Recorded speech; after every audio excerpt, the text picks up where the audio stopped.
Matul din il-ġimgħa l-Gvern permezz tal-Ministru Chris Said ippreżenta bozz ta' liġi dwar il-koabitazzjoni.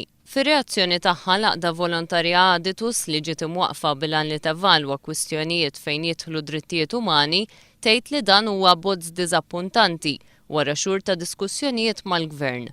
F'kummenti ma' One News, id-direttur tal-Aditus Dr. Neil Falzon iddeskriva l-abbozz ta' liġi dwar il-koabitazzjoni bħala falliment. B'din il-liġi il-pajjiż kellu opportunità li juri kemm hu verament favur l-ugwaljanza u kontra diskriminazzjoni. Sfortunatament din liġi kienet falliment fil-perspettiva tagħna għalfejn ħlif ġew żewġ punti żgħar li forsi huma favur il-koppji tal-istess sess bħala liġi in ġenerali ma tantx toffri dik il-protezzjoni legali għal dawn it-tip ta' koppji. Dr. Neil Falzon jitkellem dwar in-nuqqasijiet li jikkaratterizzaw dan l-abbozz ta' liġi. Rajna li il-liġi isa tiffoka fuq l-aspetti finanzjarji ta' koppja, mentri ma tantx turi ir-rispett lejn koppja bħala koppja u ma toffrilhom dak ir-rikonoxximent legali bħalma pereżempju toffri koppja li hemm miż-żewġa.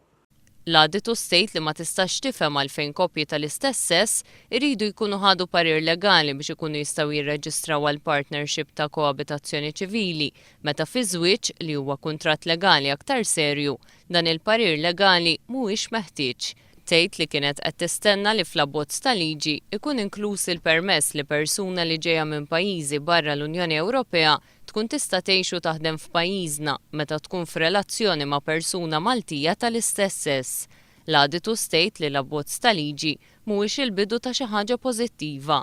Għall-kuntrarju, dan l-abbozz jippromovi d-diskriminazzjoni.